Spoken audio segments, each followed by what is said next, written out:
So this is the final instalment in my Roadside Nick series. Now, as far as reacting to his comments or making an analysis, there's not a great deal in this portion to talk about. There's a little bit, but not a great deal. The main purpose of this video is for me to basically go through this last bit of the interview, make a few observations, and then I'm going to share my thoughts overall with regards to Roadside Nick. So let's just jump into it and listen to the end of this unedited or uncut Roadside Nick interview. You have a crazy good memory, by the way. Thank you. Thank you. Are you known to just be really good at stuff like this? I'm able to remember quite a bit. Yeah, some things that stick out, and this is one thing. Usually, I don't remember normal day instances at work, but this one was it stuck out from the beginning. That's why I did call over to my girlfriend, because I was so I was so confused. Yeah. What's your girlfriend? Yeah, because I was confused, because I've never ran into a situation where, when you call for a breakdown and it's just in neutral. It's important to note here that he acknowledges that he doesn't normally have a good memory for day-to-day things. This is important because for me, it calls into question the accuracy of his memory with regards to his identifying the male and the female. Just how certain can he be that he did see Kylie specifically, and that the male that he saw is the same one that he identified in Doug's picture? He also mentions that he was confused, and that's why he called his girlfriend, because he'd never come across a situation before where someone had called roadside simply because their car was stuck in neutral.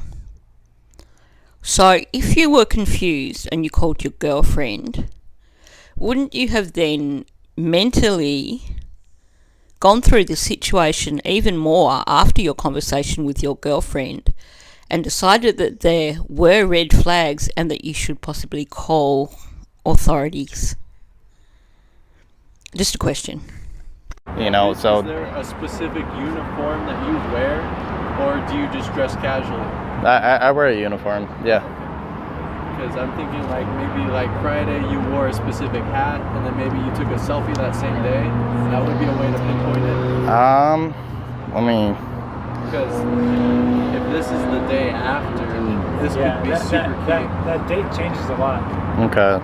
I know she has the exact day that I called. Yeah, she's got her phone. It was Saturday and Sunday. She has calls. What are the times on each of them? I'm not sure if that was Josh or Carson in the background asking that question, asking what were the times on each of the phone calls that he made to his girlfriend, but it seems that that's how they narrowed it down to the fact that he was there on the Saturday, based on the times of the calls to his girlfriend, because he said that he called her on both days. So from this, there seems to be certainty that it was actually the Saturday that he saw her car, if indeed this happened, and if indeed that was her car and individuals with her car. I sent a video to Jared. Okay. Hey Jared, so we just come out of Best Buy, and a really big fan of ours, Nick here, wants to say hi. Say hi, Nick. Hey. So not only is he a fan, big supporter of us, he also works. He serviced Kylie's vehicle. Yes, I do. Probably the day after she went missing. Her cell phone was dead. She was acting really weird. She was also asking questions like, how do you use a seatbelt? she was with her boyfriend. We've identified that it was her boyfriend that she was with. She was up at, where was she at? She was up at Boca. She was at Boca, which is the next lake over to the northeast from Prosser Creek. Her battery died. He's a battery technician with AAA. He got there. The car's in neutral. That's why the car won't start. And her and the guy are acting really weird, right? Like, yeah, it's really, really weird. And in hindsight, this all adds up for him. Mm-hmm. So we're filming this right now, this interview. Hopefully it's relevant to our episode. It's definitely relevant, tying us into another area that will possibly could give us her whereabouts the day after she went missing. And her phone was completely dead, right? Yeah, her phone was completely dead. Acting weird. Yeah. Why would you ask, how do you use a seatbelt? Exactly. Man, already. Really weird, man. Really weird. Something's going on. Oh, I'm always on YouTube. Jared's gonna get a kick out of that. So, like, if you remember what video you were watching, So we have everything we need. If we can squeeze one less information of what day that was, it's done. It's gold. We have like. Does she has a date for what, Saturday and Sunday? I both called her. Yeah, I mean, What day was she reported missing? August 6th. Which was what? She went missing. The last communication with her was 12:30 a.m. August 6th. Her parents did not hesitate that same day. It was dead serious. At what time? That's Saturday. that's Saturday. Okay. So it was probably the same day that. So you could be the last person that saw them, allegedly, other than the people at the party that Well, are he talking. identified as not Friday, so we don't need that phone. There you go. Yeah. So she went missing on Saturday. You didn't work on Friday? It wasn't Friday. It No, was I either did. Saturday or Sunday. I did. So we're talking about this is definitely the day she went missing. Now the boyfriend, he's not missing. He's been helping with the search. What's the status with that? From everything that I've been told, he's been helping with the search because his face is there in all of the interviews and so forth. Yeah. As of right now, the way everything points to is that this is the day she went missing and guaranteed, or the day after she went missing. So that's huge Because development. she was with her friends the day before the party. Right. She wouldn't be at the lake. Right. Okay. Right. I know I was after. That's awesome. Cool. Thank you so much. Absolutely. You gave us a really good area to start searching. I really hope that helps you guys out a lot. So that'd be awesome if it does. Yeah. That is an honest statement that he's just made. I really, really hope he's used first person. This is about what he hopes. And he's saying, I really, really hope that helps you out. So, to me, this once again suggests that he is genuine. There are other questions around this whole interview, but I am really starting to lean towards him believing that he did service Kylie's car the day after she went missing, and that he believes that it was Kylie and another male that he saw. Yeah. Give me your number. Absolutely. Just send a text, make sure it goes through. Saturday, which is the day she went missing. Yeah, I got it. The morning after the party. The morning after. So.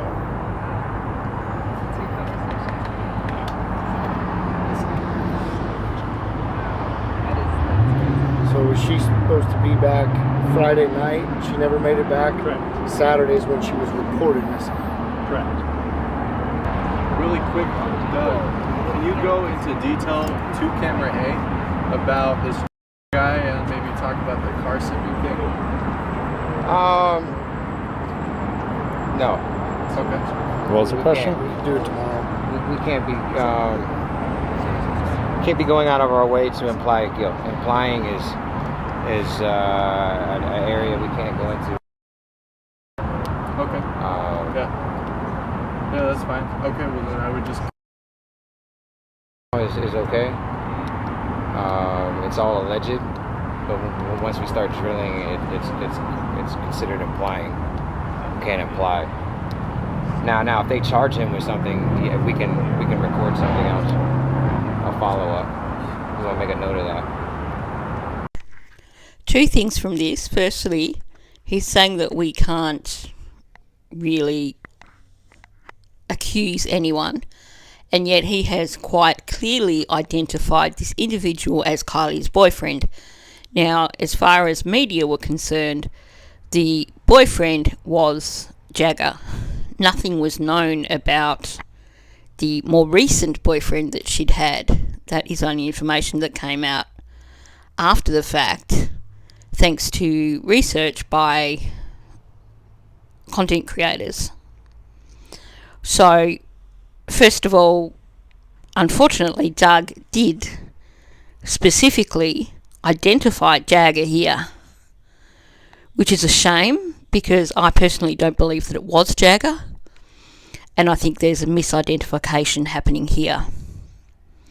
But the other thing to note is he says in response to, can you say more about this individual?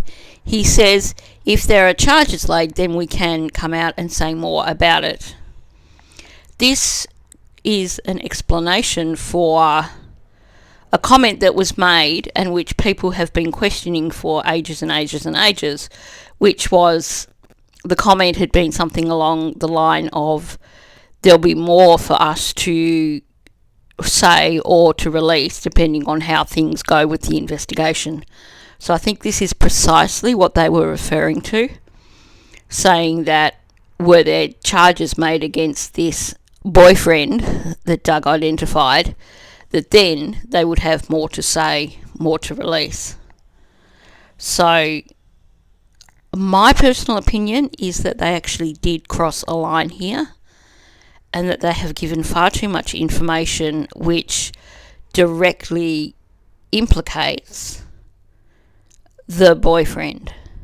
And at this point in time, the boyfriend was believed to be Jagger.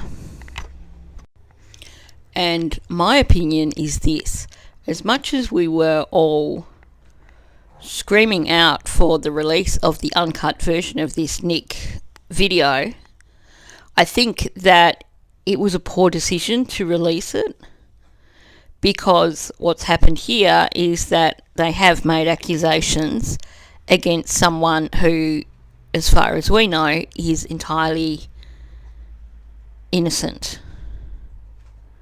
So I suspect here that the decision to release the full uncut version was primarily a financial decision, and that perhaps thoughts weren't put into whether or not it was morally right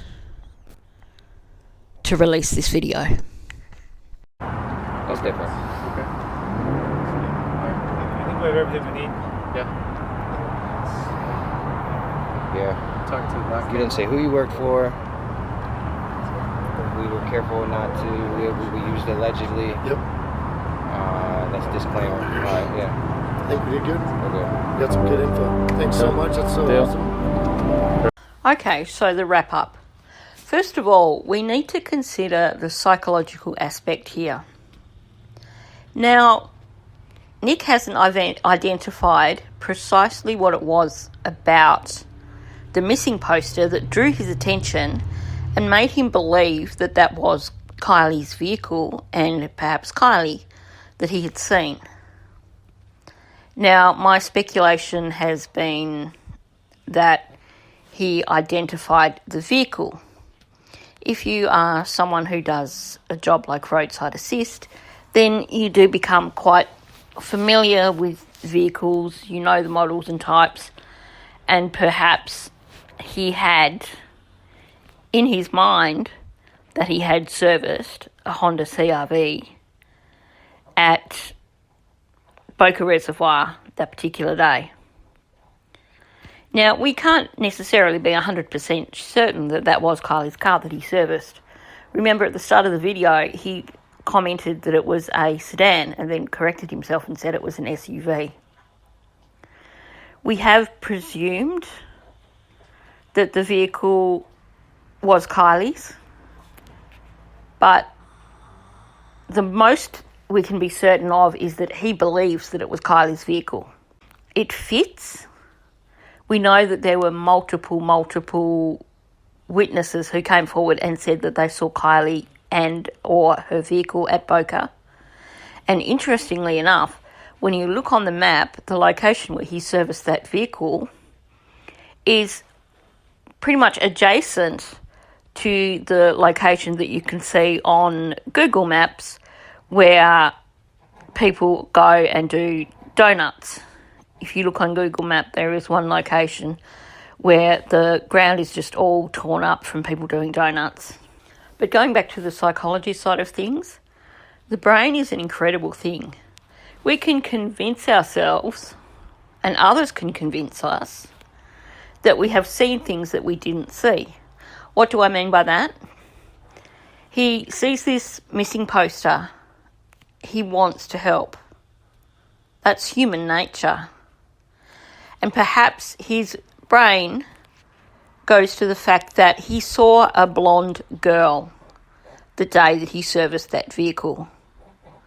So his brain is going to look at the pictures of Kylie that's on that missing poster and straight away decide that that must be the blonde girl. At some point in time, that translates to that was definitely who he saw.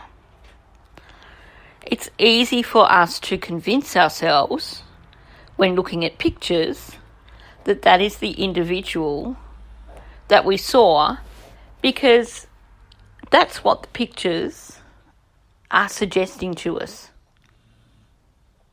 We're really good at taking these suggestions and running with them. That's how our brains work. Which goes back to the pictures that Doug showed him of the boy that he claimed was her boyfriend. There was only one picture of one individual shown to him.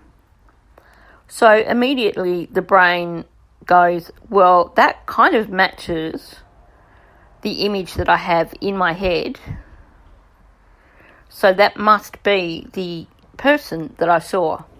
You would consider it to be far more reliable had he been shown, for example, 8 different images. Investigators would never show someone one image and say, is this the person you saw?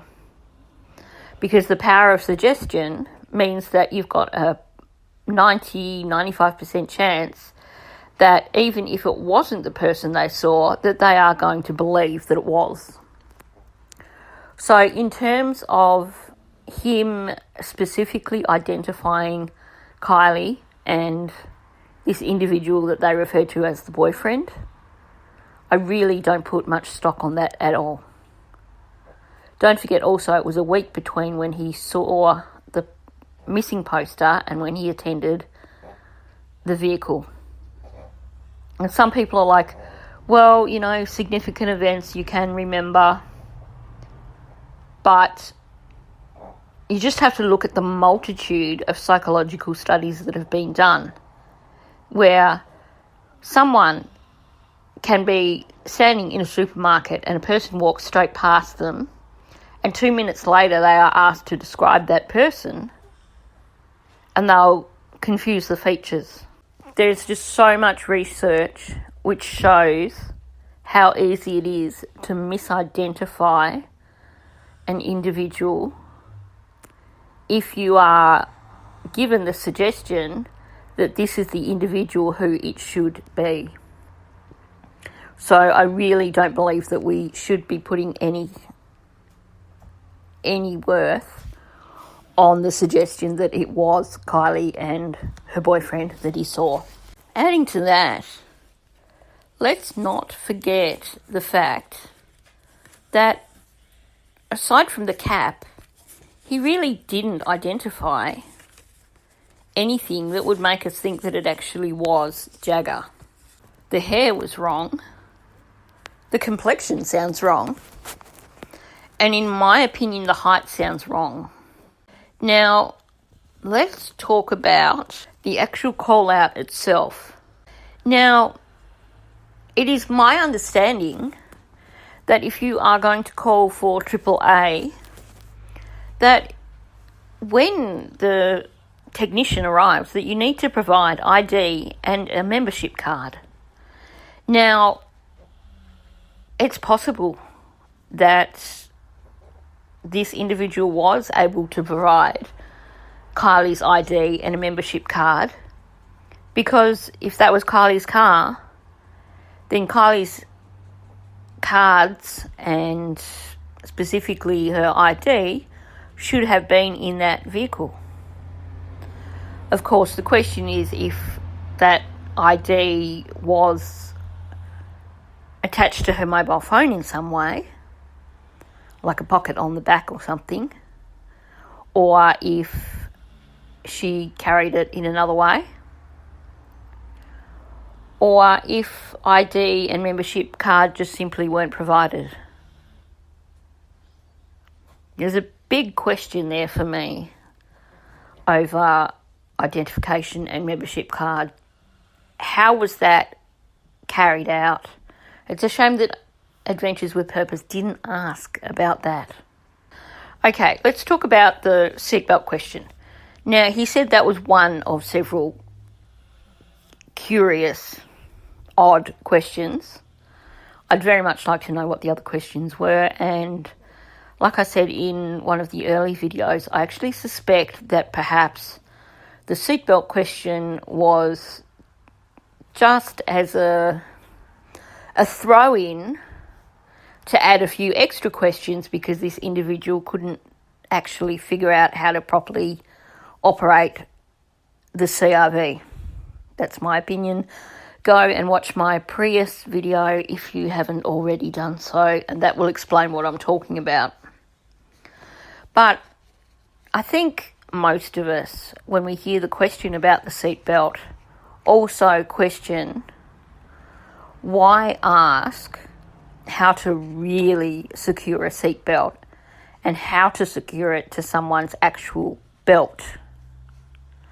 Now, it could just be coincidental that this question was asked, but when we know that there was that seatbelt hanging out the back of the hatch when Adventures with Purpose went down and discovered Kylie's vehicle, we can't help asking the question, was this individual wanting to know how to really, really secure someone inside that vehicle in a way that they could not move at all?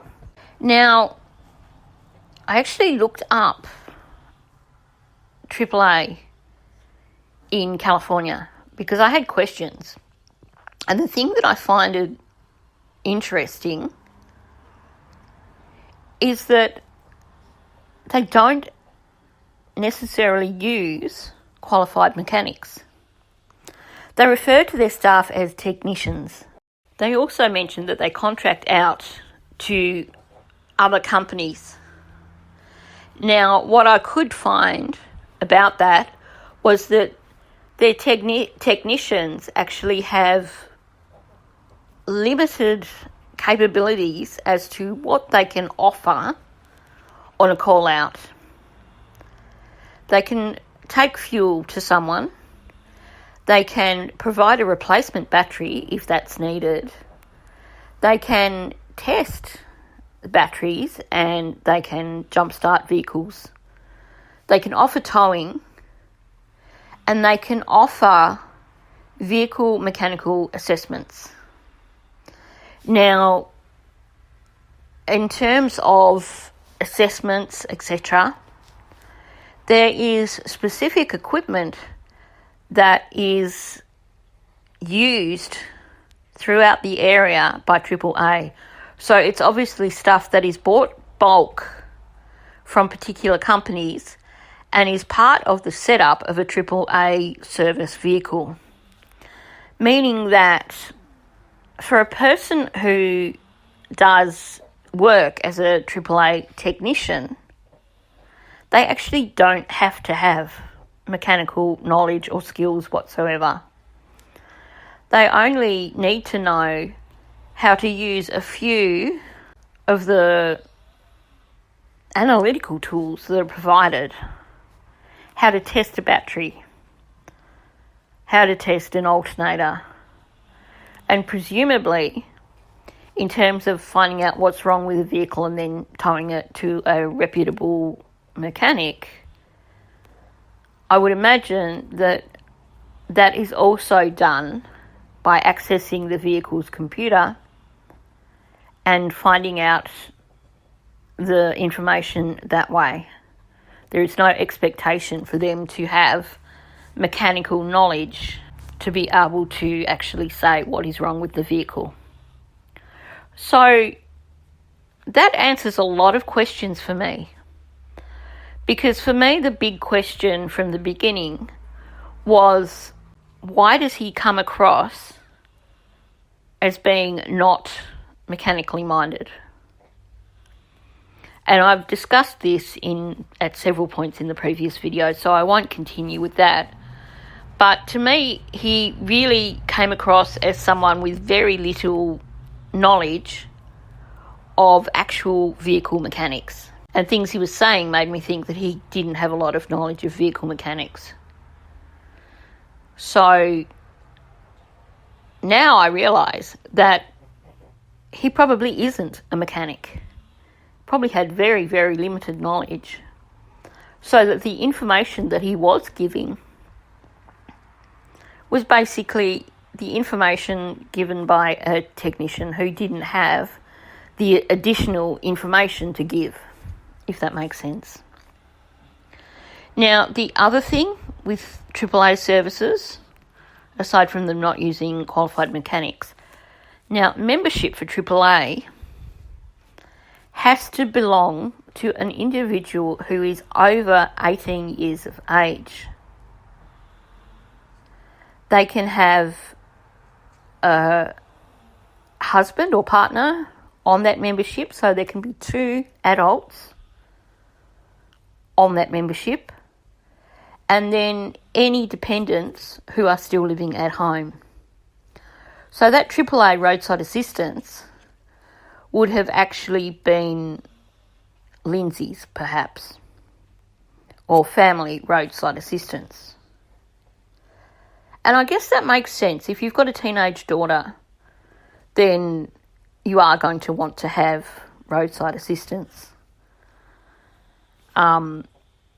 We know that she probably could have called on Tony or her grandfather for help with her vehicle. But perhaps the idea of having roadside assistance was that if she was far enough out, that was there as a backup. You know, she was far enough away from home. Of course, that would have ended when she started college, just saying. Now, on that note, let's talk about Kylie herself and the need to call roadside assistance. Now, you have the lodge. I think they said it was roughly 12 miles away. You also have the grandfather somewhere nearby. And apparently Jagger, 4 hours away. But here's the thing. If Kylie hadn't gone home the night before and she gets up the next morning, she would know that her mother was awake and worrying about her. She was a good kid. We know that. She was a reliable kid. We know that. So if she had slept in her car overnight and she, for some reason, had a frontal lobotomy while she was sleeping and couldn't figure out that her car was in neutral, then surely, if she had a phone and could contact AAA, why would she not use that phone to contact Lindsay and say, can I get someone to help me with my car because this has happened? I can't start my car. Personally, I don't think Kylie would be dumb enough to think that her car didn't start just because it was in neutral. This is a girl who's been operating snowmobiles, a girl who's been doing off-roading, a girl who's been living off-grid for 10 years. You're going to be a bit more capable than your average kid living in a fancy, expensive house who has a lot of things done for them, who doesn't have to rely on a snowmobile to get from A to B. Just saying. But certainly, why would she call AAA if she could call her grandfather or Tony for help? And of course, going back to the male that was with her, if it was Jagger, seriously, why the heck would they need to call anyone for assistance? This guy is a rev head. He would know enough about vehicles to be able to figure out that the car was not starting because it was in neutral. So all those things to me say that it was definitely not Kylie. It was definitely not Jagger. On a final note, to me, there was nothing that stood out to me as being deceptive in Nick's speech or in his body language. As far as use of tense in his descriptions, that all agreed. He was using correct tense. His narrative was sequential. That is definitely a positive for him. And his body language was quite open. I think I mentioned in the first video that he was clenching his hands together a bit, but someone pointed out to me that in fact there is a recording of him asking, "How do you want me to stand for this video?" So I suspect that he was actually asked, or he was thinking that he needed to keep his hands out of the way. So I suspect that the choice to hold his hands and grip his hands was his own choice rather than have them waving around and being a distraction while he was doing the interview. So that's Roadside Nick. That's the full uncut version from beginning to end. Leave your comments below. Let me know what you think. If you are not currently a subscriber, please subscribe to my channel. Help me to grow my channel. And also click the like button. Thank you for listening.